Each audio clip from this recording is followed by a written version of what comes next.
President, Professor Mata Mokaddam, she tried a lot to join our program in the inaugural session, but due to some technical issues from either side, I don't know, she could not join.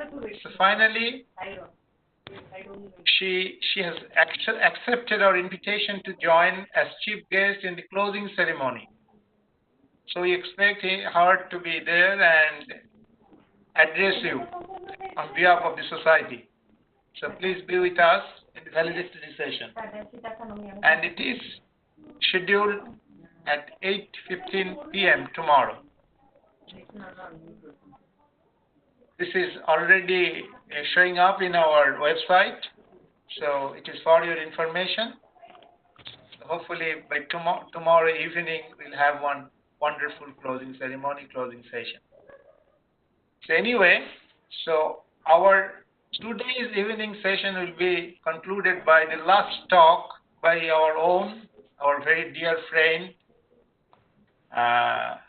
Professor Ravindra Kumar Mishra. Mishra? Yes. Can you please share your screen? But I'm on mute. Professor Mishra? Okay. Yes, I am sharing. Yes, please do it. Share something.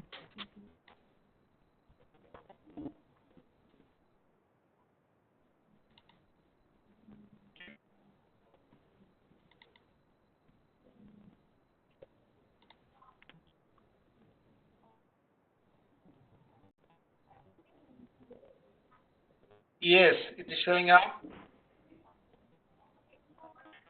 Is it okay? Yes, it is okay. So are you talking comfortably right now? Yes. If there is problem, I will let you know. Yeah, your voice little bit breaking. So can you keep your microphone close to your mouth?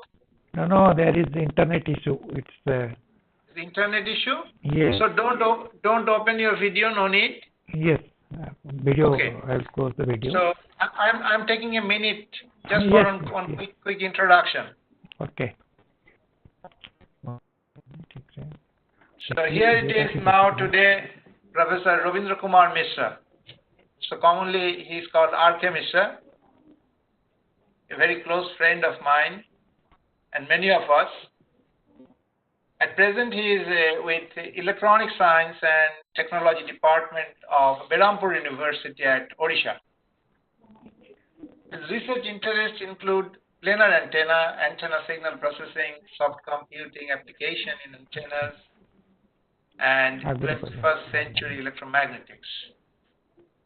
He's a passionate researcher, and sometimes I tell him you're either engineer or really physicist. So it's a combination of both. He's a recipient of prestigious awards like a British Commonwealth Fellowship in the year of 1999, IET Sir J.C. Bose Best Application Paper Award 1999, Sri Hariom Ashram Perit. It is the same award? No, it's different. Hariom Ashram Perit Harivallabha Chunilal Award. Okay, so it is a different award. It is Chunilal Research Foundation Award 2000. More importantly, Samantra Chandrasekhar Award from his own state, that is Odisha, for Engineering and Technology in 2008. INSA Teachers Award. Under his leadership, chairmanship, the IEEE APMTT Kolkata chapter received Best Chapter Award and Outstanding Chapter Award both from IEEE. AP, yes, it is AP and MTT. From AP it was 2014 and from MTT it was 2013. He was the chair of IEEE Antenna Week in 2012 that was held in Gangtok. Remember? IEEE AEMC 2013. He has organized workshop tutorials in USA, France, Malaysia, besides different parts of India. So very active researcher, organizer, and mentor. Our friend, Professor Ravindra Kumar Mishra. Sir, you're welcome to this dash.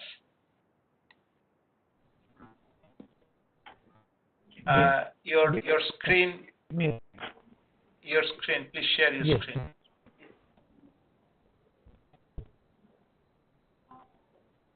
I'm switching off my video so that bandwidth Yeah, is good. yeah. You keep your video off. Yes.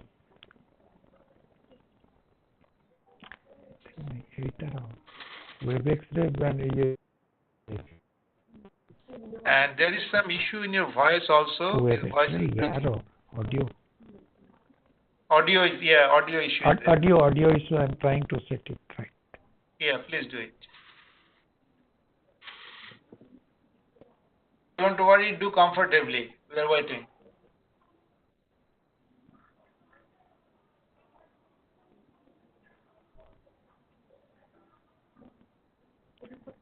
Hello? Yes. Am I audible now, Devatos? Is it clear? Yeah, Mr. We can hear, but your voice is breaking. No, now. Is it breaking or is it clear now? Okay, so can you increase the volume little bit? Yes. Okay, so please start. Please start and share your screen. Increase the volume. Okay. All right. So let us start sharing the screen. You share your screen. Okay. Yes.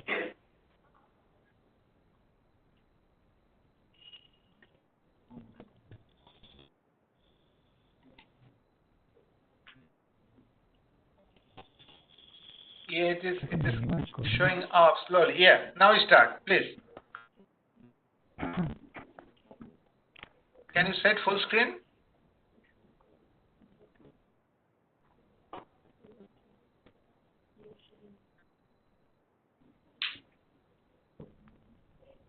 No, it has stopped screen sharing automatically. Okay. Just wait. It is coming up. It is your network issue. It is network issue. Yes. It is your network issue. Yeah. So, well, friends and participants, please be patient and please be with us because there is some network issue, Professor Mishra.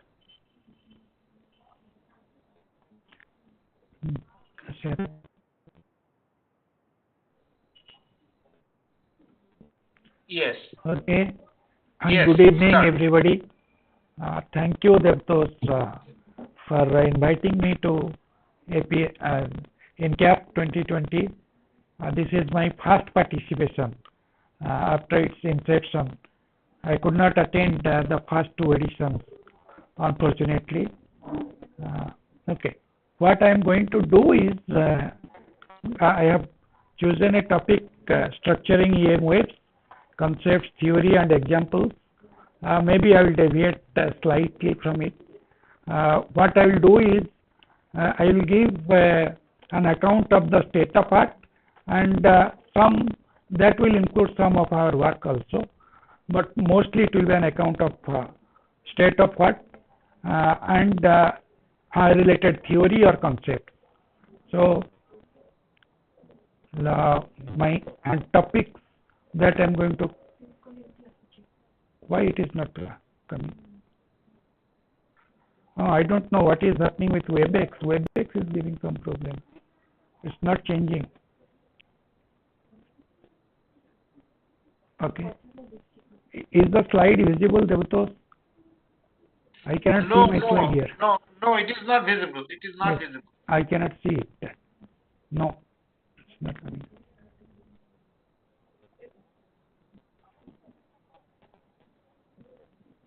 WebEx means. This share automatically it goes off. I don't know why. I think the platform has some problem today. That's why we failed to mute people. So it is not under our control. So let's wait for a couple of minutes. Okay.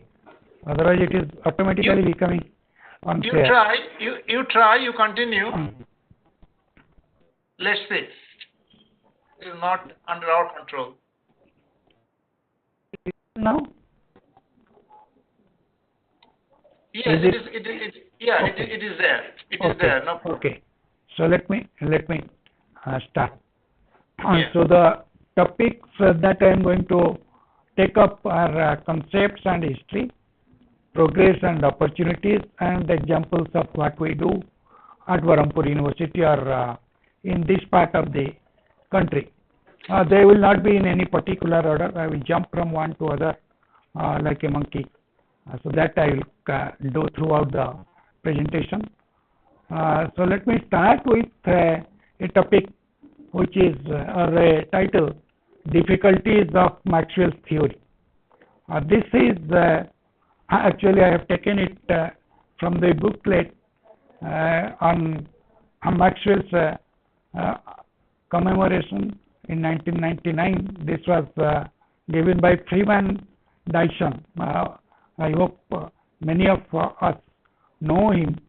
He is one of the four pioneers of quantum electrodynamics, and he has found out, or in his opinion, why the Maxwell's theory is difficult.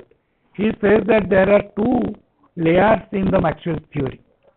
The first layer is the Maxwell's equation, where E and H, Maxwell talks about E and H, and they satisfy linear differential equations. This is the first layer. Then there is a second layer. The second layer deals with mechanical stresses, energies, forces, all these. All these are not E and H. They come from E and H. They are derived from E and H, and the relation between these two makes it difficult actually. These are and the observables are either quadratic or bilinear combinations of the quantities in the first layer. Observables means the second layer, the stress, energy, etc. These are either quadratic or bilinear combination, which means E and E or E and H or H and H, any combination of these three. Then these the energy that we deal with electromagnetic energy, its unit we know is the joules per meter cube, unit of energy. Now if we take that, then the unit of field strength E will be root over of E square, and from E square we get energy, so E will be root over of joule per meter cube. Now from that you cannot say that if I take a calorimeter and measure E, it is possible to measure E from calorimeter. What we say from that is this.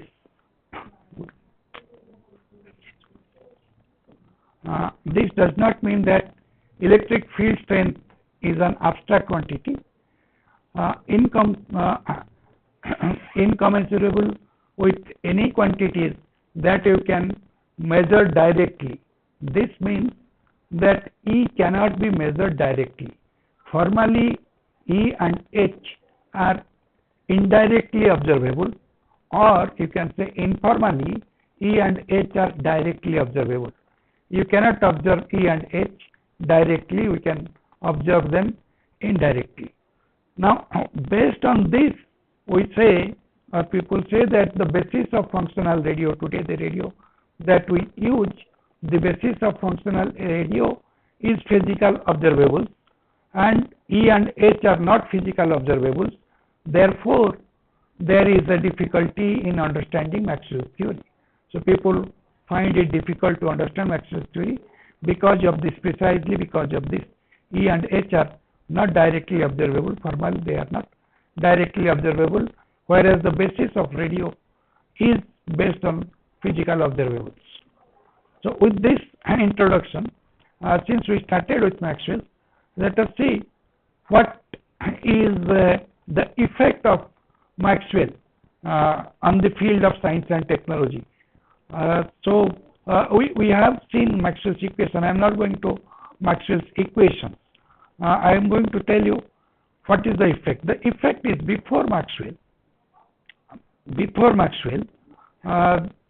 the theory came after experiment or after observations. All the scientific observations, all theory that has been predicted or given or derived are based on some observations. So experiments preceded the theory. For example, Faraday's work. He did all his experiments, but there was no theory. Maxwell gave the theory. So curl of E is equal to minus dou B of dou T. That is what Maxwell gave. So those the theory was followed by experiment till then. But after Maxwell, the thing started to take some changes. Like Maxwell predicted the displacement current in his theory. There was no experiment for displacement current before him. So he predicted the displacement current, or he gave the displacement current in his theory. All his equations came from that. All his equations were accumulation of previous theories, and he added this displacement current. But after that, what happened? This was verified experimentally later. So theory came first, then the experiment came later. For example, theory said that there is electromagnetic wave. Then later it was experimentally proved. Before that, experiments preceded theory. Now a theory preceded experiment. As we know, Hodge made his experiment following Maxwell's theory. Then Sir J.C. Bose, he also made his experiment, and both of them showed the existence of electromagnetic wave, propagation of electromagnetic wave in free space. So this is a profound effect of Maxwell, because after that both this started to come together. Either there will be theory then experiment, or experiment then theory. This trend now continues. Till now it continues. Even Einstein, he gave his theory, then experiments confirmed those things. Now based on these Maxwell's equations, people started to use electromagnetic wave. Now for using electromagnetic wave, one has to send electromagnetic wave from one point to other point in a particular direction, or as per requirement in omnidirectional manner or in a directional manner. Now for that we required beam shaping. So that is where the structuring started. Electromagnetic wave structuring started with beam shaping. For beam shaping we used arrays. And now for arrays, if you look at the book by Hansen, R.C. Hansen, in his introduction to book, he writes about array this. Discovery of the first work on array antenna is a task best left to historians, but the 2 decades before 1940 contained much activity on array theory and experimentation. So there is no documentation, or we cannot conclusively say when array started, who started array. Although Marconi in his transatlantic experiment or transmission of electromagnetic waves or radio telegraph, he used arrays, a two element array he used, but we cannot say that there was no theory. So it was not based on any theory, neither after that any theory was developed for his experiment. Then the next shift was on the reflect array. The reflect array was first proposed in 1962 by Malek in a symposium, AP symposium. Then it was published in the AP transactions. So that was again later, 1 year after that. So 1962, this was in 1963. It was published in AP transaction. Now this is where we started beam shaping, and here we started to rotate our direct beam or design beam as per our requirement. But then came a next paradigm shift, about which Professor Young Howe took some time in his presentation. These shifts are, the theory came first for different types of epsilon and mu. We can have positive and negative mu, and in the positive and negative epsilon, which gave birth to metamaterial. That came about 30 years later. So Basilago was in 53 to 57. That is the period where Basilago proposed it. Then Sharp-Henry realized it later in 90s, 93, 99, around 99. So after that, the next paradigm shift was, this was bulky, metamaterial was bulky. The next paradigm shift was from a Portuguese group about generalized Snell's law, in which they said that we can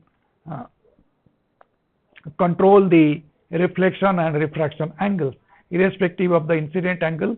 Refraction and reflection angles can be controlled. That theory they proposed, which was later realized, and it was published later by Yu et al. In Science, which is a Nature publication in 2011. Now we did some work on this, but I will skip this. The first work was on a clock, carpet clock, using metamaterial, and the second one was a realization of meta surface, which is the 2D example or 2D realization of metamaterial. So from 3D you come to 2D. This is meta surface. In meta surface, what we do is we design meta atoms of different size or different orientation, so that depending on size or orientation we can vary the phase of the atom from the atom. Then you put them in an array, whether it is disordered or whether it is ordered as per your requirement. Put the atoms in an array fashion, and they will reflect or scatter in particular as per desired direction. The beam will be in the as per desired direction. At Berhampur University, we started working on it in around 2014. 2014 we started working on it. This is one example in which we arrange the meta atoms linearly in a linear fashion. If we arrange it in a linear fashion, then for a normal incident, it is deflecting the beam in a particular direction, it is not going back normal to the surface, it is going back inclined to the surface. Then we used it in the cloaking, metamaterial in cloaking, we used it in cloaking. You can see, I don't know why my animations are not working, but you can see here that if you make a normal incident on a bump, you expect that there will be inclined reflections from the bump. But if I put a carpet, meta surface carpet, these are going up straight. You have a normal incident and normal reflection from the surface. That is what is happening.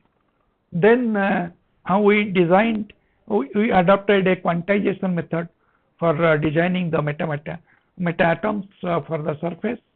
Those are in publication. I can show you one or two examples. One example is this antenna. We have a surface of meta surface from which we are collimating the beam.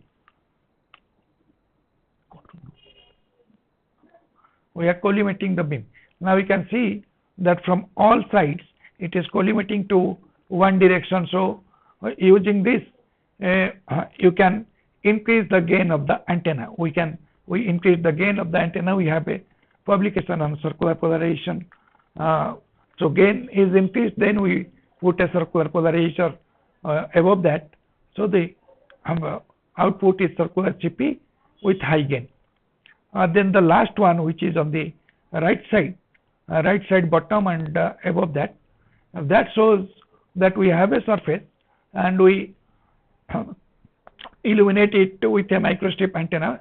So microstrip antenna is the feed for the substrate, and that generates 4 beams. Instead of 1 beam, we get 4 beams in 4 directions. So this is what we call a quad beam generator. So that is something that we worked on metasurface. Now, up to this point, we have used, or people have used, what has been known to the antenna community, or the physics that has been known to the antenna community.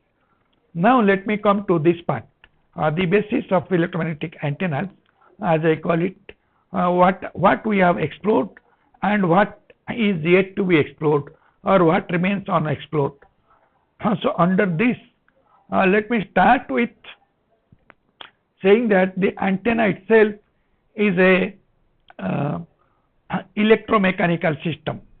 So, since it is an electromechanical system, it has a dynamics, electromagnetic waves. They also have a dynamic, because they are generated from the antenna. Now, to understand dynamics fully, Euler has gave his theory. In his theory, he said that total dynamics contains two things only. One is translational dynamic, other is rotational dynamic, and the rotational dynamic itself contains two more things. There can be two types of rotation. One is spin, other is orbital. So this is the total dynamics, that if I have to understand dynamics, I have to understand these three things: translational, spin, and orbital. Till now, we are using only translational and dynamics in antenna. Rotational is partially used. That we'll see later. That is why I said that let me discuss about this topic a little bit. Now, what we are using in the antenna community, what is being used is actually based on the symmetry and laws of conservation. These are the two things. And you know, from Noether's theorem, Noether was a French mathematician, lady mathematician, supposed to be the best mathematician, best lady mathematician, and she was from French. She has given that if there is symmetry to every symmetry, there is associated a conservation law. And now, based on this group of Ibrahimov, they studied the Maxwell's equations, or Maxwell's Lorentz equation, the way they call it, and after studying it for symmetry and conservation laws, they came out with the conclusion that the symmetric Maxwell's equations are symmetric under inhomogeneous Lorentz transformation. Then they satisfy 10 Poincare invariance. This Poincare means the Poincare that you know through polarization, and each Poincare invariant is related to Poincare symmetry. So this is full Poincare symmetry, which means there are 10 symmetries that will include 10 conservation laws. Now these symmetries are based on translation in time and space, or spatio-temporal symmetries, rotation in space, and boosts. Boosts means transformation connecting two bodies in uniform motion. Now, based on this and Noether's theorem, we expect that there are at least 10 conserved electromagnetic quantities. In fact, there are now actually 23 plus yet unknown number of conservation laws. But I will concentrate, or this talk will be only on these 10 conservation laws. Give me a break for 2 seconds.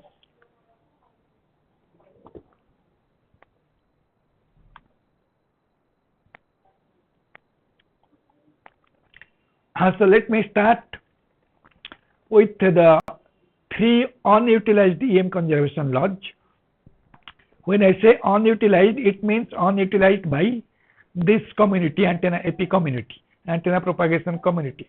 Now, before coming to that, let me clarify that these 10 Poincare EM conservations, these are variables are volumetric densities of physical variables. They are second order in E and H. We will see how they are second order in E and H, and how they are quadratic in E and H. And asymptotically, these observables decay spatially as 1 upon r square plus the error, which is of order r cube, 1 upon one upon r cube. Now on these three unutilized conservation laws, they come from this invariance under proper Lorentz transformation of the Maxwell's equation. So since these are invariants under proper Lorentz transformation, they are giving rise to system center of energy conservation. So center of energy is conserved, and as you know from Einstein's theory, energy and mass can be thought of equivalently. So this is equivalent to center of mass conservation. And that comes from for that there is an equation in physics. People, those who read electrodynamics, they are conversant with this. Integration over volume. The first part here, the black part, is mechanical part. As I told, it is a electromechanical system. Antenna is electromechanical system. First part is the mechanical part, and the second part is the electromagnetic part. Now in the electromagnetic part, you can see that it is quadratic in E and H, epsilon 0 E square plus mu 0 H square. So it is quadratic in E and H. So this is these three are ordinary vectors. This is the vector equation. There are three ordinary vectors. This is one ordinary vector, which means three components. It has three scalar components, so three conservations. So EM field center of mass or EM field center of energy. This observable is completely unutilized by antenna community as of today. Then let me come to three fully utilized EM conservations. This comes from homogeneity of space. Homogeneity of space leads to system linear momentum conservation, which results in translational Doppler shifts, as you understand Doppler shifts. Now this is given as this P is the linear momentum. First part is mechanical, so I will leave that. Plus the second part is electromagnetic. Now if you look at the second part, it is E cross H upon C square. It contains the term E cross H upon C square, or the Poynting vector. E cross H is S, which is the Poynting vector, so it contains the Poynting vector for C square, that is linear momentum. If you read the electromagnetic books, that is what is linear momentum. And Maxwell himself has said that electromagnetic waves, they carry momentum. He has not said use the term linear momentum, but he has said they carry momentum. So this is what is carried by the antenna. That is this is what is carried by the electromagnetic wave generated from an antenna. Now how it is generated is a different topic, but if I get time at the end, I will explain that how it is generated, how momentum is generated by antenna, and how what antenna receives is actually momentum, and what it is generates or radiates is actually momentum. Now this has three components. E cross H is a vector, so it has three components, scalar components. So there are three conserved ordinary vector components. These are linear momentum densities. They describe changes in the translational electromagnetic degrees of freedom, and they find application in antenna, today's antenna. This is the only conserved EM observable that is fully exploited by the community and is being exploited, is continue to being exploited by the community.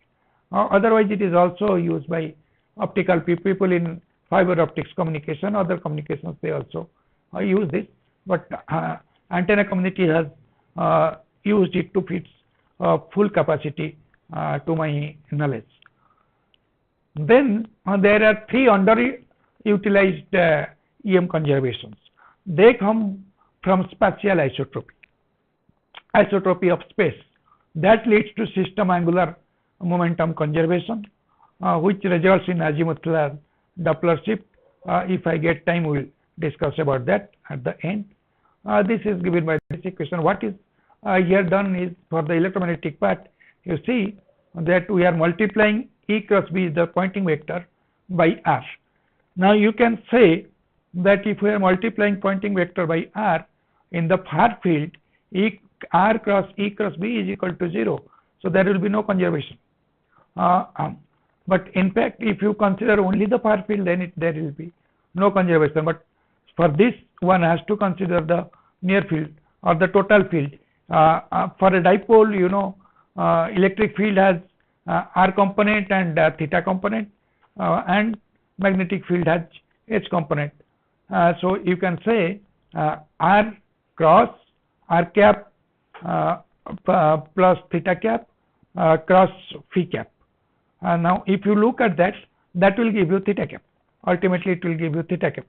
There will be no r cap, which means unless you consider the near field region where you are generating it, unless you introduce the angular momentum there, you cannot get angular momentum in the far field. So that will be lost. So that is how people are using it nowadays. At the state of generation, you put it, once you put it, it extends up to far field. It remains there, it is stamped in the electromagnetic field, it remains throughout its propagation. Wherever it goes, it is stamped onto this. And now this describes changes in rotational degrees of freedom for the electromagnetic field. This is underutilized by the antenna community. I will tell you why it is underutilized later, but it is underutilized by the antenna community. It is not fully utilized yet. It finds applications till now in spintronics, then photonics, and we hope it will find application in orbitronics also. By the end of this lecture, you will understand why I am saying that. So that is one part. Okay, so now when I said this angular part, angular momentum, who suggested this? This is Poynting himself. In 1909, Poynting himself tried to do an experiment by moving a cylindrical shaft and exciting it with a rotating light beam, and then he observed what is happening to the light beam, and finally he came to the conclusion that there is a ratio between carried angular momentum and the carried energy of the reflected beam from the shaft, and that ratio is 1 upon omega. As you know, omega is 2 pi f. Now in the bottom we have carried energy. Since energy, you know from Einstein's theory, energy E is equal to hf or h nu or hf. Now for omega, omega is not hf, so let me multiply h upon 2 pi in the numerator and denominator. So if I do that, h upon 2 pi, that h upon 2 pi we write as h cross. So h cross upon h cross omega, same thing is h cross upon h cross omega. Now h cross omega is energy per unit quantum of energy. For optics people call it photon energy, otherwise in electromagnetic domain we can call quantum of energy. So h cross omega is the denominator, h cross is the angular momentum per photon. So you compare this with the ratio, you will see that h cross is the angular momentum per photon or per quantum of energy. So that comes from 1909, when quantum mechanics was not in existence, but this was established by Poynting himself in those times. Then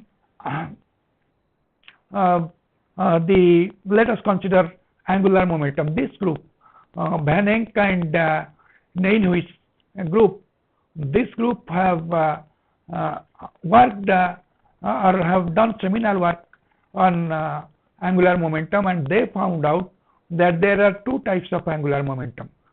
They have two publications. The first one is 92, and which they extended in 94. The next publication is in 94. Both these publications, they show that the angular momentum J has two parts. One is spin angular momentum, other is orbital angular momentum. So S is spin angular momentum, L is orbital angular momentum, where you can write this from the previous equation for angular momentum, that I can divide into two parts. SEM is E star cross E and other coefficient, and LEM is Ek r cross delta Ek. So these two are different. The first one in fact gives rise to what we know as circular polarization. So E star and E are two states of electric field, which we usually say one is in X polarized, other is Y polarized, and they are orthogonal. So depending on the whether you are taking E star cross E or E cross E star, you will get RSCP or LSCP. So that is being utilized by the antenna community. So but the second part, the orbital angular momentum, it is not being utilized fully, it has not been exploited to its potential yet by the antenna community, although the first part has been exploited to a great detail by the antenna community. Also, and like linear momentum, angular momentum is also conserved. It is totally conserved and it is preserved in the far zone field. It remains up to the far zone field. Now, once we know that there are two parts, then let us see what happens to this orbital angular momentum. So for that we refer to Charles Darwin's theory. The Charles Darwin's theory, it says it is something which was given by Charles Darwin in 1932. He is not the Charles Darwin of evolution. He is his grandson. This Charles Darwin is his grandson. He gave some remarks on theory of radiation. I think he is the first person to have observed orbital angular momentum, in which what he was doing was, he was a radio scientist. He was probing different gases with electromagnetic waves, exciting them with electromagnetic wave like atmosphere and other gases, and he found that there is some amount of angular momentum associated with it, and his question was from where this angular momentum was coming, what is the root of this angular momentum, and he came to the conclusion, as we know in classical physics, mechanics, he came to the conclusion that an arbitrary high torque angular momentum will, like linear momentum, will result in a force, or the time derivative of linear momentum gives you force. Similarly, time derivative of angular momentum gives us torque. So an arbitrary high torque from a fixed linear momentum requires long enough lever. So if I have a molecule of radius r and you are multiplying that with h cross k is the wave vector, so at a distance h, k is there, then h cross k, so k, if it is large, it is going to produce a large amount of angular momentum for the gas field. So this is what Darwin said in 1932. By that time quantum mechanics was in place. 1930 quantum mechanics came into place. So 1932 he used h cross k. Now let me, once we know that there is angular momentum, let me do an analysis. This analysis is based on quantum electromagnetic analysis. I will take only 2 slides, very brief. Let us define, let us consider a beam, electromagnetic beam, which has or which carries angular momentum. If it is a beam, then we can analyze it considering it to be a cylindrical beam. In the cylindrical beam can be analyzed using cylindrical coordinate system. So for the electric field in this system, we will get Et by this Etx or Etr in terms of Et rho phi z. Now here you can see r phi and z, then Tt is for time, r phi and z, these are expressed as r is the radial part, E0 is the direction, so that is magnitude into direction a cap, then z and t, these are slow varying functions. Why I am saying slow varying functions? You do not get actually pure monochromatic wave. So monochromatic wave will have a very small bandwidth around it, so that it is a slow varying function. So z0 and t0, these are slow varying functions. So we get this value. Then what is left is phi. Now for phi, we can expand it if it is properly behaving, which means it is not white noise or something like that. Then you can expand it, this azimuthal part, in a Fourier series of this form. Then you do a little bit of quantum analysis, quantum mechanics analysis. Using quantum mechanics analysis, we can find out what is phi, or a general conclusion on CL. The phi has this Fourier component CL. On that we will have some general conclusions or the takeaways. Those are, I don't know, my computer is very slow.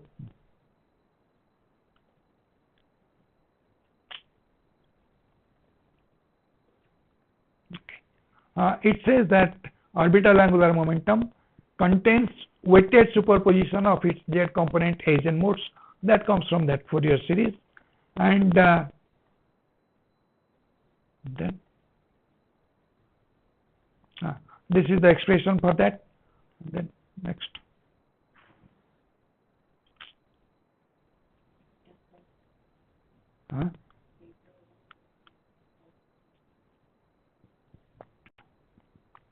Particularly the z component of OAM, and hence its beam is L into H cross.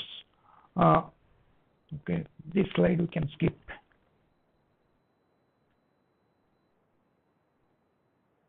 Deptos, give me 2 minutes. Let me organize why it is my computer has hanged. It takes time. It has hanged. So, yeah.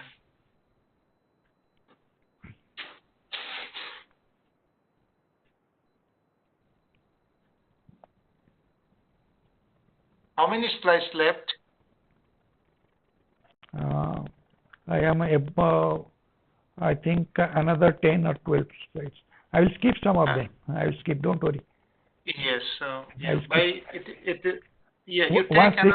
once this is over, other slides I have nothing to say much. So don't worry. Another 5 to 8 minutes after this. Please do comfortably. No problem. Okay, so let us consider a special case. Phi is represented as exponential jk phi rho and phi. So if we do that, then after doing that, we can find out what is this k phi into rho. That will be not an integer. That can be a non-integer. Like in the Fourier analysis, we can say that phi is integer. L is integer here. It may not be an integer. An analysis on this has been done by a group of Spain. I'll show you the paper for that. And from that you can find out. Now equating this to the Fourier series, you can find out what is the value of CL. From that we can say that a beam of arbitrary OAM, if it is arbitrary in nature in this manner, then it is superposition of discrete classical OAM eigenstates and eigenmodes. In the functional space, the modes are orthogonal to each other. The mode propagation, since they are orthogonal to each other, the mode propagations are independent upon each other. Now if they are independent upon each other, you can generate n number of modes at the same frequency, but there will be n number of modes. You can transmit all the modes. You can have your information, different n number of information on n number of modes, and you can transmit and receive. So that in effect will increase the bandwidth, information capacity, not bandwidth, limited bandwidth, but high capacity of information. That is possible. This shows that is going to be a possible thing. Now let me compare linear momentum with angular momentum.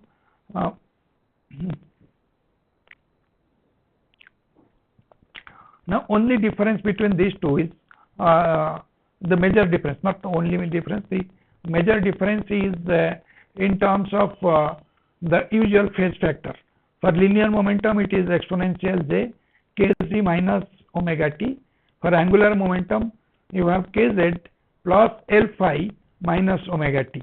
Now L is an integer, phi varies from 0 to 2 pi. So phi is varying from 0 to 2 pi, L is an integer.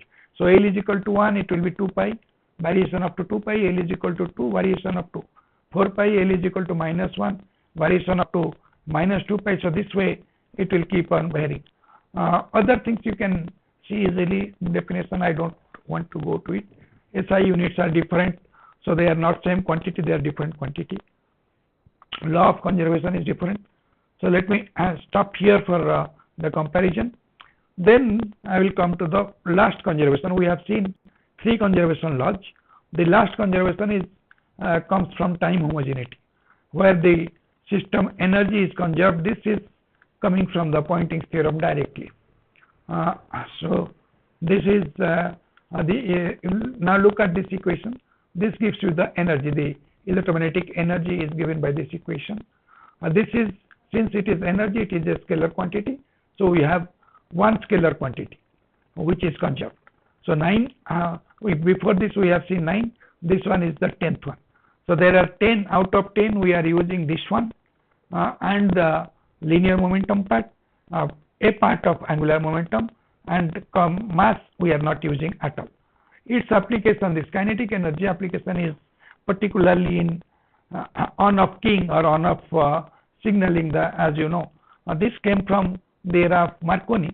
When he started his telegraphic company, he found that it is if he is sending this Taretaka Morse codes 1 and 0, 1 and 0, a pulse and no pulse. Pulse is occupying whole bandwidth. So he was very cunning. What he did is he divided the frequency band into different parts, different bands, frequency range into different bands. So from that age, from his age, we see different bands of frequency. Now after that, after him, people started using in different bands. So suppose we have 8 bands or n number of bands. So n number of bands means we have n number of channels. Each channel has its capacity. Now that capacity is utilized by one polarization. Now if I can use vertical and horizontal polarization, channel capacity becomes double. Then we can also use circular polarization, RSCP and LSCP. Again we are doubling the capacity. So that is the maximum that we have reached. Up to now, that is the maximum that we have reached, and we have extending the frequency, usable frequency range gradually. Because of that, since we are saturating in each band, we are extending it. Now we have got a situation, if we can use orbital angular momentum, then this will be there. With this we can change the orbital angular momentum. With this we can change the orbital angular momentum. So let us take this in the x-axis, orbital angular momentum in the y-axis.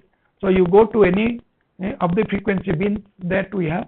In that frequency bin you can have n number of orbital angular momentum. So therefore same frequency band, same bandwidth, we are going to increase the channel capacity of the same band.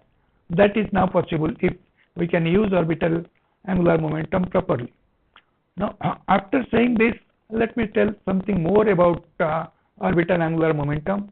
This work is nowadays pioneered by a British group in the Glasgow University, Professor Miles Paget. He shows that what happens when you translate or transmit angular momentum.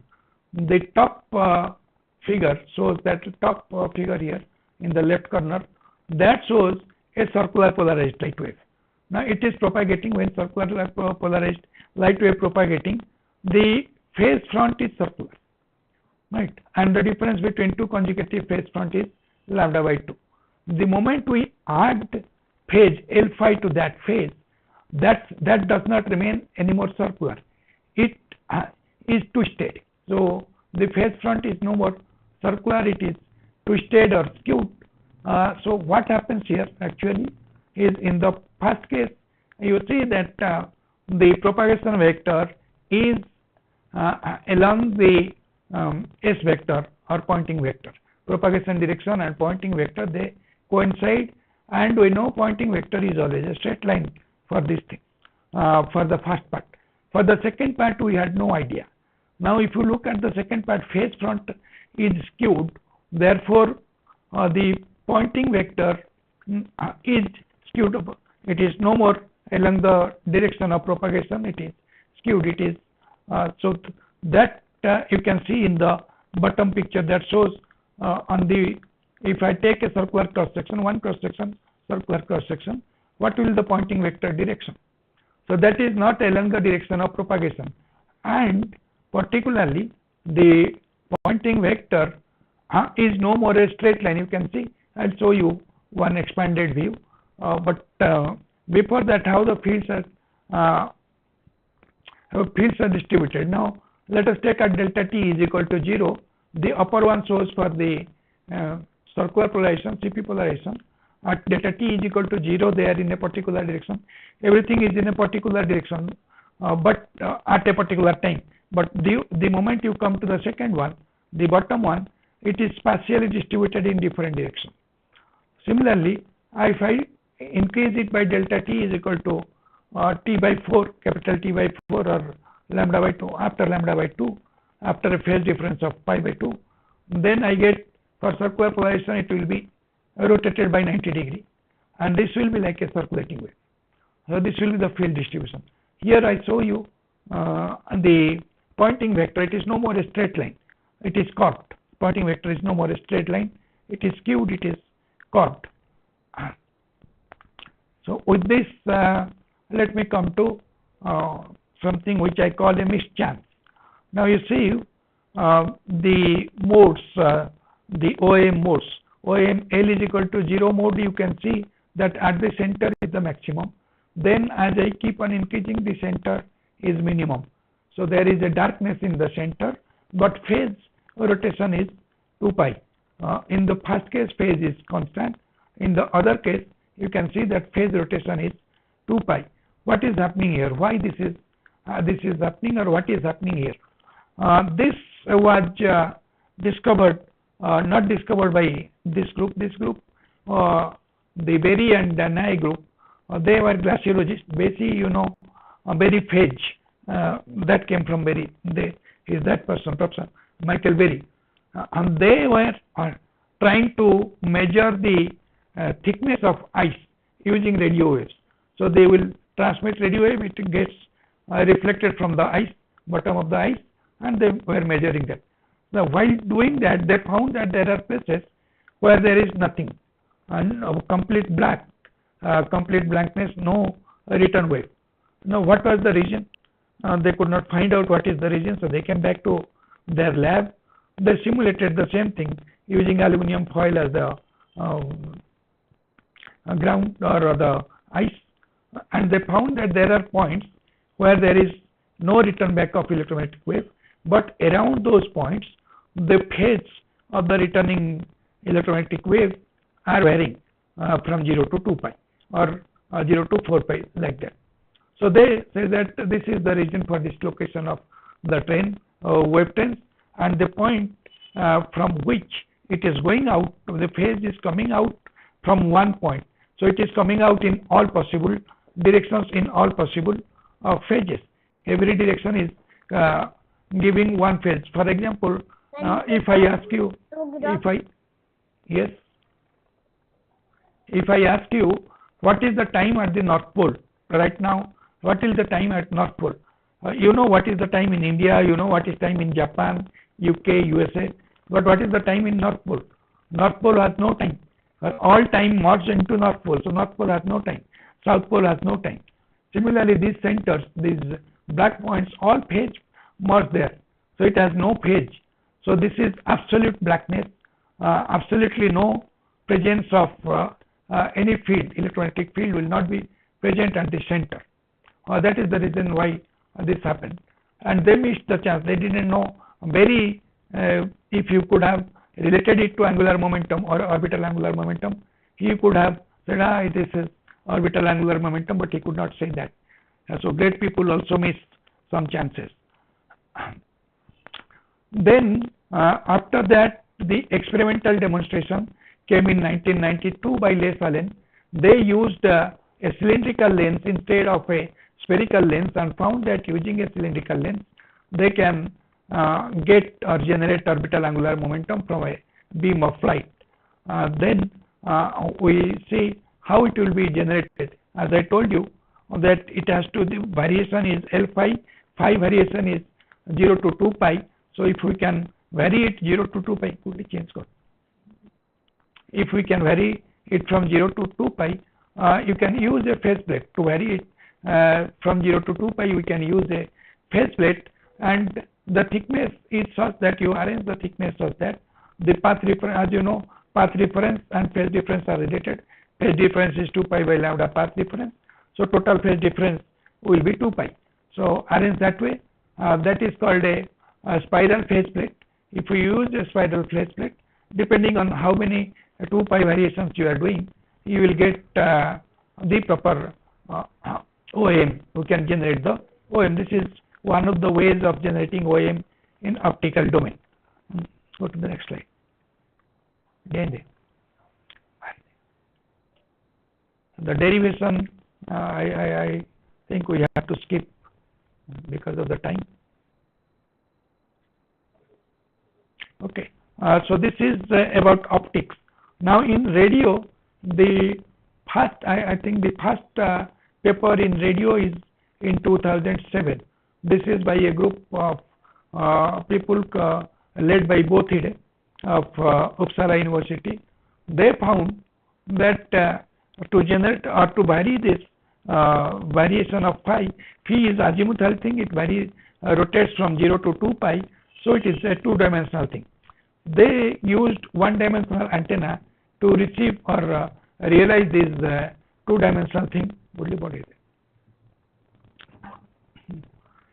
So what they did is they used two rings of antennas, dipole antennas. You can see the inner ring is of 8 dipoles, outer ring is of 16 dipoles. We have simulated this in our lab itself. What they have realized, we realized the same thing. The patterns you can see that when they are in phase, all these are in phase. The first one, rightmost one, is the pattern.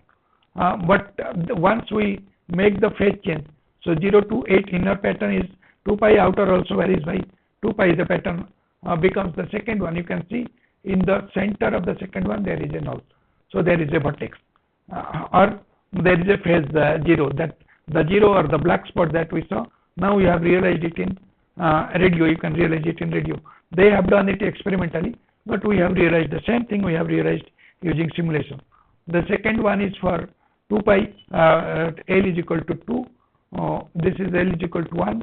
Second is L is equal to 2, and last one is L is equal to 4. Now in the last one you can see the pattern is distorted.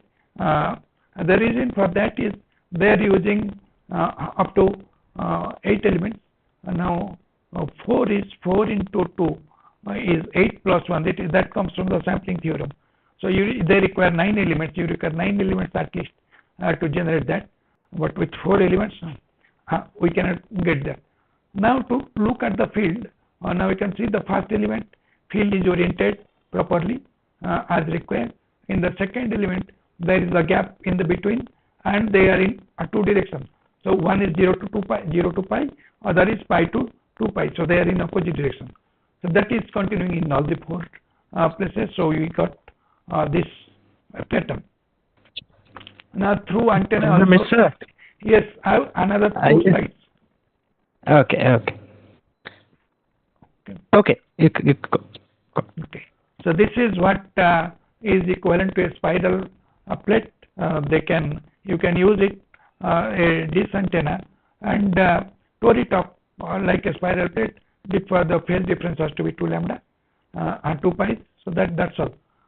Then we used in our labs, instead of using a spiral plate, we used meta surface and spiraling the phase difference.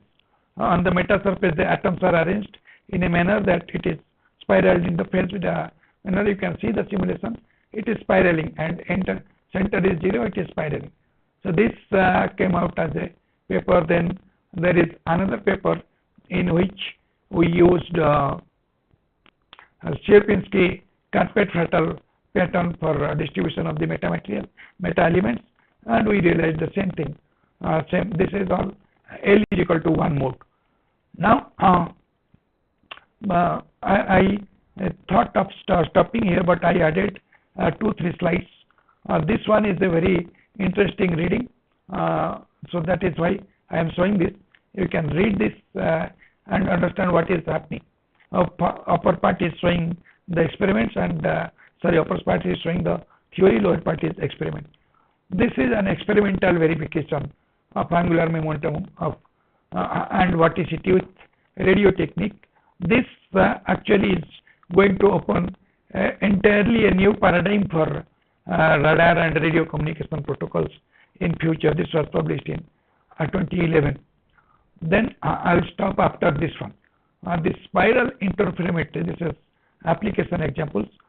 These two I will take tell and stop. Now, how do you measure or how do you find out whether there is a hill or there is a valley in a region? What we do is usually we impine that area by an electromagnetic wave, and when it gets reflected, and then we interfere it with a plane wave, then you will get ring patterns. So that shows that if you get ring patterns, then it shows that it is either a valley or a hill, but it does not say that whether it is a valley or a hill. You have to do computer analysis for that.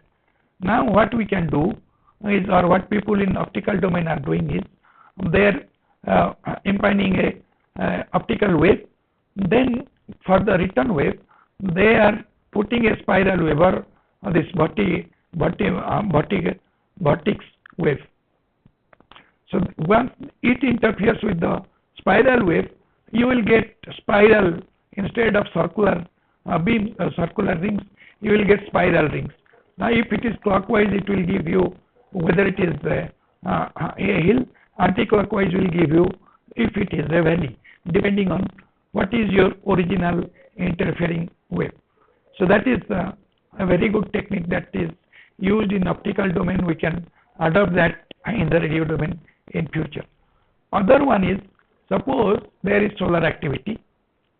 In those days, normally what we do, we study sun when there is an eclipse, solar eclipse, then we study sun. Now, if, as we said, that the beam at the center of the beam is black, so show that beam or point that beam towards sun. So the null is towards sun. Outer side of sun is your antenna radiation pattern or energy or momentum, angular momentum. So from that we can probe the sun, or similarly other stars in the galaxy. I think I will stop here instead of going into the last slide. Last slide is Doppler shift. What is the Doppler shift? Next. Sharing and so on. ये question करियो.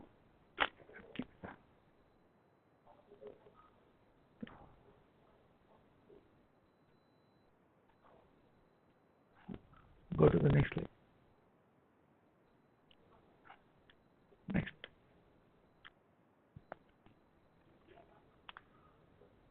Only I will tell that there are two types of Doppler shift. We are acquainted with the linear Doppler shift. When you approach it, now if you are it is rotating, then there will be also a Doppler shift. I will tell this much instead of going into how it happens, and I will stop.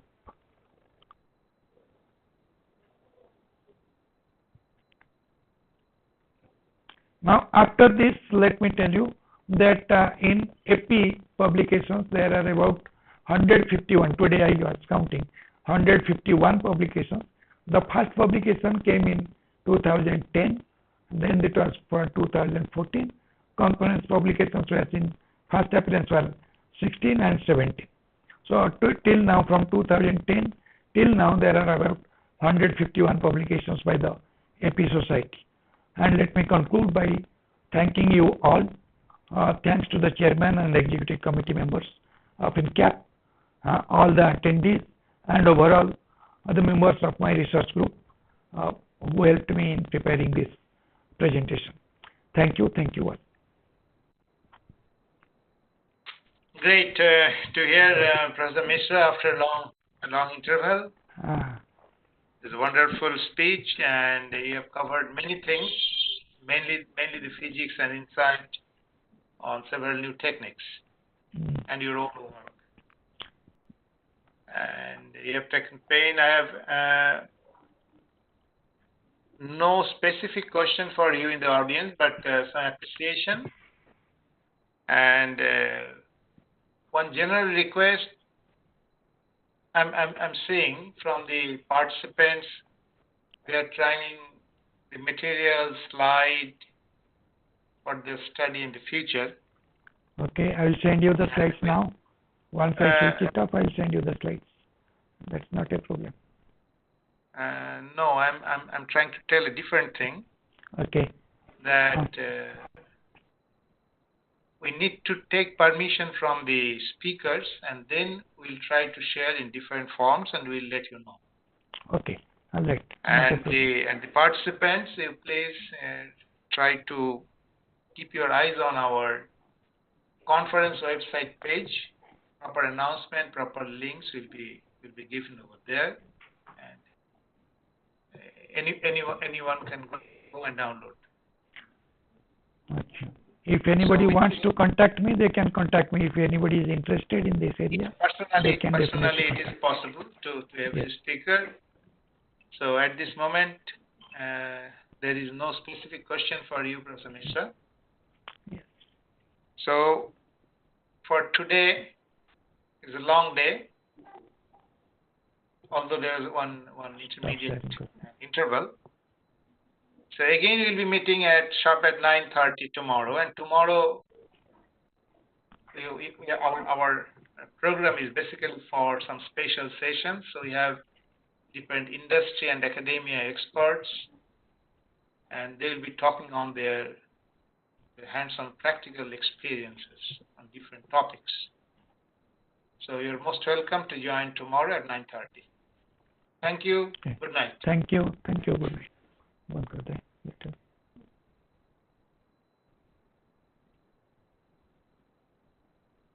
Thank you. Good night.